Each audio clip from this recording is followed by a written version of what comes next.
You make six figures. You can cover Christmas for everyone, Dad demanded. The bill, $14,300 for 18 people. I paid. My kids got $20 gift cards and a used socks. My sisters got iPhones and a PS5. I said nothing. January 2nd, I ended auto pay on the $2,800 per month loan I'd co-signed for his truck. Wednesday, the notice arrived. Hey Reddit, this is going to be a long one, so buckle up. I'm Adam, 36, anesthesiologist in a mid-sized city in the Midwest. Married, 2 kids, decent house, still paying off med school, but yeah, on paper, I make 6 figures. According to my father, that means I'm basically the default payer. This is the story of how I paid $14,300 to cover Christmas for everyone. Watched my kids open a $20 gift card and a pair of used socks while my sister's kids got iPhones and a PS5, said nothing in the moment, and then quietly killed the $2,800 per month truck payment I'd been auto-paying on a loan I co-signed for my dad. The first notice landed on my doorstep that Wednesday. That's when everything started to unravel. To understand how we got there, you need the family rundown. My parents are Mike and Linda. Dad is a 63-year-old retired construction foreman whose entire personality is big truck, bigger ego. Mom's 61, a classic peacemaker/enabler who will set herself on fire to keep everyone comfortable and call it love. Then there's my older sister, Amanda, 38. Stay-at-home influencer who occasionally sells a side hustle selling skincare online and calls that a business. Her husband, Todd, consults, which as far as I can tell means day trading badly and bragging about his grind. They have 3 kids. Me? I'm the younger one. The good kid. The one who left, got a real degree, real job, real bills. Translation in my family. The dependable one you can squeeze when things get tight. The favoritism wasn't subtle. When I was 17, I asked Dad if he could co-sign on a used Honda Civic so I could drive to my hospital volunteer shifts and AP classes. The car was $5,500. I had $2,000 saved. He looked me dead in the eye and said, "Men stand on their own 2 feet. I'm not putting my name on some loan for you to flake on. You want a car, you work for it." 2 years later, Amanda wanted a brand new RAV4 for safety when she went off to a state school 2 hours away. Not only did he co-sign, he also put $5,000 down and covered her insurance. When I was drowning in med school debt and asked if they could help with $500 so I wouldn't have my utilities shut off, he gave me a speech about responsibility. For Amanda, they took out a helic to pay for her destination wedding in Cabo. So yeah, pattern established. Now fast forward. I finished residency at 32, got hired at a regional hospital, and for the first time in my life my bank balance didn't terrify me. It wasn't crazy money. People hear anesthesiologist and think I'm bathing in gold. Reality, $280,000 salary, $290,000 in student loans when I finished residency, 2 kids, Noah, now 8, and Emma, 6, a mortgage, retirement I'd started late, malpractice insurance, and the quiet panic that comes from being the last line between sleepy and never wakes up for a living. Good money, yes. Infinite money, no? About 18 months before the Christmas situation, Dad called me about a small favor. It was a Tuesday, 6:40 a.m. I was in the parking garage about to go in for a full knee replacement day, 7 cases back to back. "Son, you got a minute?" I already knew it was going to be bad. He only used that tone when money was involved. "What's up?" He launched into a story. His F-150 was on its last legs. Transmission was going. Engine light kept coming on. He'd found a great deal on a 2023 F-350 dually, fully loaded, diesel, lifted, the whole midlife crisis package. Sticker price, $89,000. "I got the down payment," he said, "but the bank wants a cosigner because of some medical bills that ding my credit. It's just a formality. I'll be making the payments. $2,800 a month, no problem. They just need your name on it, so we get approved. Nothing changes for you." In my defense, this was before I fully grasped how bad his finances were. I hesitated. $2,800 a month is not nothing, Dad. "Adam, you're a doctor." He said it like it was a cheat code. "You make 6 figures. My own son can't put his name on a paper so his dad can drive a decent truck in retirement." I could already hear the follow-up conversations with Mom. The guilt. The "after all we've done for you."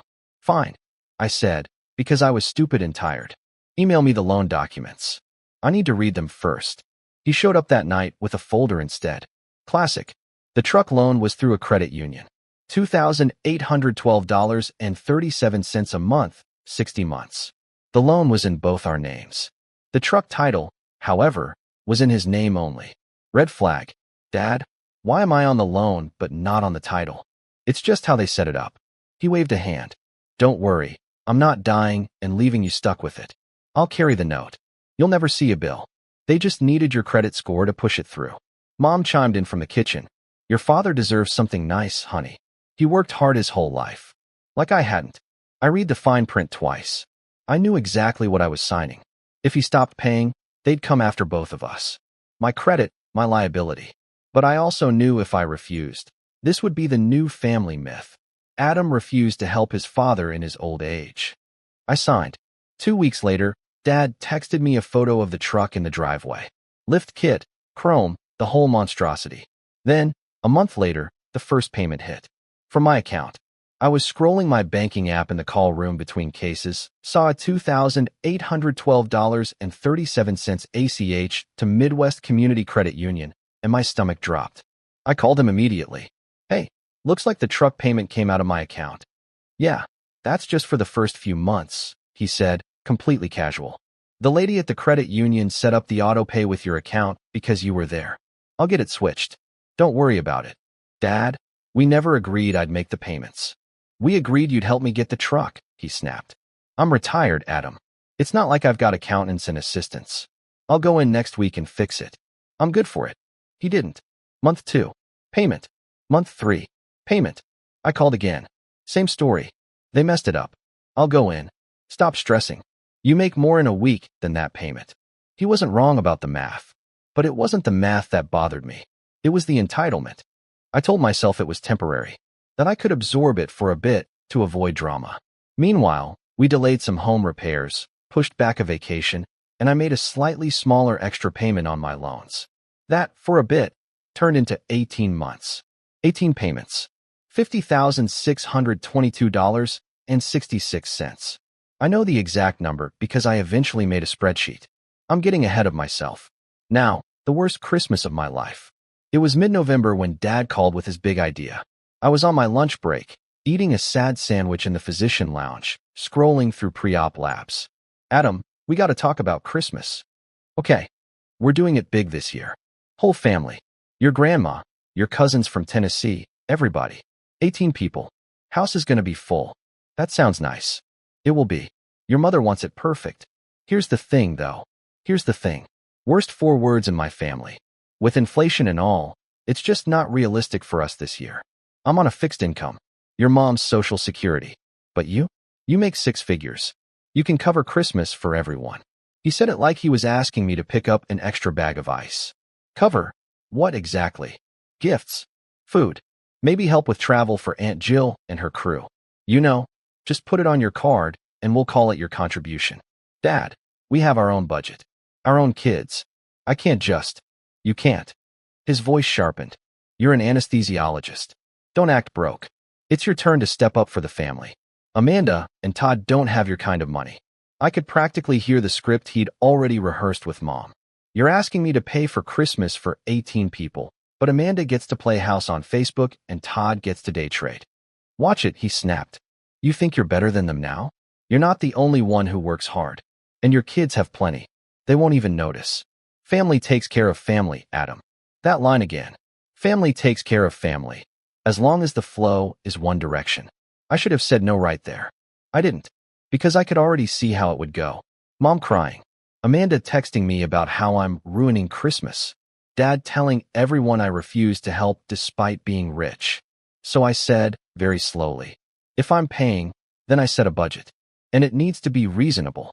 Of course, he said, way too quickly. We're not talking crazy numbers. Just Christmas. I told him I'd think about it and talk to my wife, Emily. That night, after the kids were in bed, I showed her my banking app. The truck payments. The student loans. Our mortgage. So now he wants you to finance his truck and his Christmas? She said, leaning against the counter. Basically, Emily is a pediatric nurse.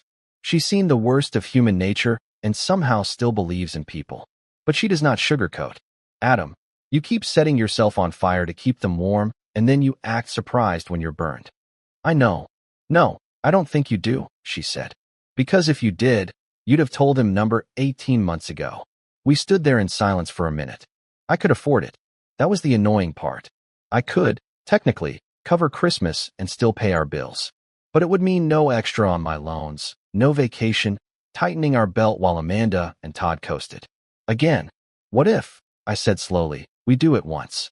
One last time. And then I'm done. With all of it. No more auto pay on his truck. No more surprise expenses. Hard boundaries. You're talking about this like a surgery, she said. Fine. But if you do this, you do it with your eyes open. And I want it in writing. This is the last bailout. We literally wrote it down. On a sticky note on the fridge. Last bailout. So yeah, I agreed. Okay, Dad, I said when I called him back. I'll cover Christmas this year. But we're doing a budget. $400 per adult, $300 per kid. I'm not flying people first class. Sure, he said. You're the boss. Spoiler, I was not the boss. The numbers started adding up before December even started. Flights for Aunt Jill and 2 cousins, $1,750. Rental van for them because Dad's truck apparently can't be used for errands, for $120. Deposit for a catering company because Mom suddenly decided cooking for 18 was too much with her back, $3,200. Family experience, outing 2 days after Christmas. A suite at a minor league hockey game Dad insisted would be memories for the kids, $2,600. Then the gifts. This is where I really should have pulled the plug. Mom texted me and Emily a list to make things easier. Amanda's kids. 2 iPhone 15s. They're responsible with tech. We trust them. 1 PS5 with 2 extra controllers and 3 games. Matching Nike tech outfits. Amanda. Something nice. She deserves it after a hard year. Linked to a $900 designer bag. Todd. Guys Toys LOL. Linked to a $600 drone. My kids. Gift suggestion. $20 Target gift cards. Grandma has some of your dad's old wool socks. They're still in good shape. We'll wrap them for fun. I thought it was a joke. I screenshotted the text and showed Emily. You're not seriously going along with this? She said. I'm not buying used socks, I said. But I don't want to start World War III before Christmas. We'll make sure the kids have real gifts from us at home. I'll handle their Santa stuff separately. I'll just pay for whatever my parents decide to give them and keep my mouth shut. So that's what I did. Best Buy order, 2 iPhones, 1 PS5 bundle, $3,109. Designer bag, $948 after tax. Drone, $639. Miscellaneous other gifts for extended family that Mom added since you're already at it. Another $1,600. Total December charged to my card for family Christmas, $14,326.41. I have the statement. We still did our own, smaller Christmas at home for our kids. Legos, art supplies, a used Nintendo Switch I'd gotten from a coworker. Santa stockings. That part was great. Then we loaded everything into the car and drove to my parents' house for the big Christmas afternoon. The living room was packed. Wrapping paper everywhere, Christmas music, kids hyped up on sugar. Dad held court in his recliner like a king. Mom buzzed around taking photos for Facebook. Amanda and Todd were on the couch, matching pajamas, acting like they hadn't contributed exactly $0 to the pile under the tree. Everyone, Mom said, let's do gifts from Grandma and Grandpa first. I sat on the floor next to Emily. Our kids perched in front of us, excited. I already knew what had been bought, but there's something about seeing it actually handed out that hits different. First, Amanda's oldest. iPhone. Screaming, hugging.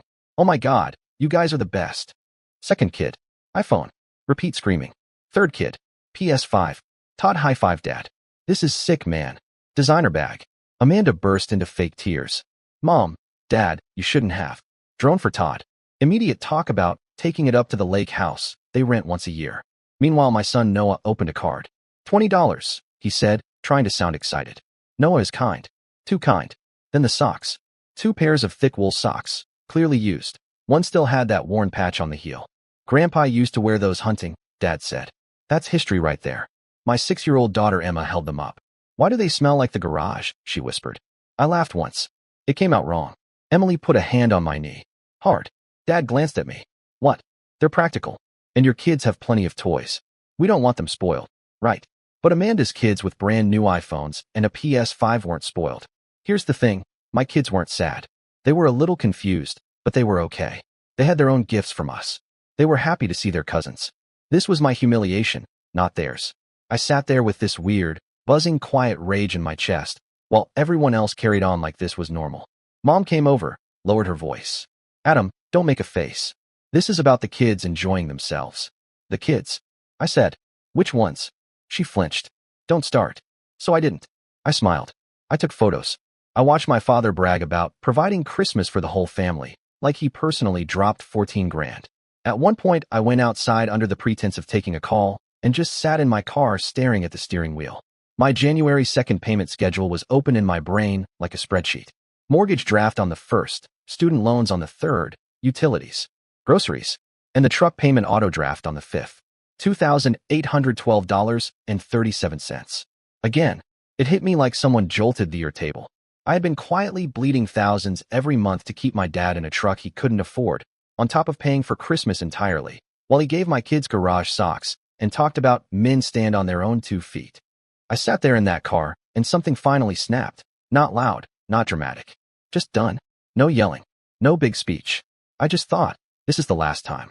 January 2nd, 9:02 a.m., I was on my bank's website at my desk in the anesthesia office between cases. I pulled up the scheduled auto payments. There it was, Midwest Community Credit Union, $2,812.37, recurring on the 5th. I hovered for maybe 5 seconds. Then I clicked Cancel Auto Pay. Confirmation. Your recurring payment has been canceled. I felt lighter than I had in months. That afternoon, on my lunch break, I called the credit union, put my AirPods in, walked laps around the back parking lot in scrubs and a parka. Hi, this is Dr. Adam, co-borrower on loan. I need to confirm something. The rep pulled up the account. Yes, we show you and Michael as co-borrowers. Last payment received December 5th, via auto pay from your checking ending in 4367. Right? That auto pay has been canceled on my end. I want to be clear about the consequences. If no payment is made, what happens and on what timeline? She explained calmly. Due date the 5th, 10 days grace period. After 30 days late, they report to the credit bureaus. After 60 to 90, they start repossession proceedings. So if no one pays on January 5th, I said, it will show as late by roughly February 5th. Yes, sir. My goal is not to tank my credit, I said. My goal is to stop being the only one making payments on a vehicle I don't own or drive. Is there a way to have the loan refinanced solely into my father's name? Both borrowers need to apply, and he would have to qualify on his own, she said. Has his financial situation improved? I almost laughed. No. Then I'm afraid we can't unilaterally remove you from the loan. Got it, I said. So my options are, keep paying for a truck that's not mine, or accept the risk of a late mark and possible repossession. Essentially, she said. Thank you. That's all I needed. I hung up and stood there in the cold for a second. It wasn't a fun choice. A repo would ding my credit, not destroy it. I've got a solid history, mortgage, high income, but it wasn't nothing. But at some point you pick, your financial reputation or your sanity. I went home that night and laid it all out for Emily. I'd already printed everything, truck loan documents, my bank statements with the auto pays highlighted, the December credit card statement with the $14,326.41 in Christmas charges circled in red. Worst case, the truck gets repoed and we take a 50 to 80 point hit on your score for a while, she said, looking at the numbers. We're not moving, we're not financing anything big in the next couple years. We can live with that. What we can't live with is this turning into the rest of our lives. Yeah. So, she said, we're done. We're done, I said. We both signed another sticky note. Done with the truck. Stuck it next to last bailout. I'm dramatic in spreadsheets, what can I say? The 5th came. No payment left my account. I didn't call my dad. I figured he'd notice when his bank started calling. Turns out the credit union had my home address as the mailing address for the loan. So the first notice came to me. Wednesday, January 15th. I came home from a late shift, still buzzing from a complicated emergency C-section, and saw the envelope on the kitchen counter. Midwest Community Credit Union. Important account information enclosed. Emily raised an eyebrow. That's probably it. I opened it. Notice of past due payment. Your loan payment due on January 5th has not been received. Past due amount, $2,812.37. Please remit immediately to avoid late fees and potential negative reporting. I took a photo of the letter with my phone. Then I pulled out the folder I'd started in December. Truck loan, bank statements, credit card statement, printed texts. Are you going to call him? Emily asked. No, I said. I'm going to wait for him to call me. Didn't have to wait long. The next afternoon, he blew up my phone while I was in the OR. For missed calls, 3 texts. Call me now. Adam, what did you do to the truck payment? The bank just called. They say auto pay is off. By the time I got out of the room and hit the locker room, he was calling again. I answered. Hey, Dad. What is going on? He exploded. They're saying the truck payment bounced. The auto pay's gone. I'm delinquent. The auto pay didn't bounce, I said. I canceled it. On January 2nd. Silence. You what? I canceled the auto pay, I repeated. I've made 18 payments on that truck. That's over $50,000. I'm done. You can't just be done, he shouted. We had an agreement. Yeah, I said. We did. You told me you'd make the payments. Instead, they've been coming out of my account for a year and a half while you drive a $90,000 truck and tell everyone you're broke. That's how family works, he snapped. You help your parents. You make 6 figures. You can afford it. I'm retired. It's not about whether I can afford it, I said. I'm not willing to anymore. You listen to me, he said, voice dropping. You put your name on that loan. If you don't pay, they're coming after you, too. You want a repo on your record? You think your fancy hospital is going to like that when they check your credit? I already talked to the credit union, I said. I know exactly what happens. I'm prepared to live with it. Are you prepared to pay for your own truck? He was breathing hard through the phone. You ungrateful little kid, he said. After everything I've done for you. I almost asked him to list it. I didn't. Instead, I said, we should talk about this in person. You, me, Mom, Emily, Amanda. Bring everyone. I want it all on the table. Saturday. You think you're going to gang up on me, he scoffed. No, I said. I think for the first time, we're all going to look at the actual numbers. He laughed, short and ugly. Fine. Saturday. Don't be late. Saturday afternoon we drove over, my folder in my backpack and my stomach in knots. Mom opened the door, already frowning. I don't know why we have to do this, she muttered. Because your husband thinks I'm his ATM, I thought. Dad sat in his recliner, Amanda and Todd at the table, kids in the other room. Emily sat beside me, calm. So, Dad said, skipping hello. You've decided to wreck your father's credit because you're mad about Christmas. Christmas is part of it, I said. Mostly it's about a pattern that's been going on for years. I opened the folder. Checking statements. Last 18 months. I spread them on the table, every $2,812.37 truck payment highlighted.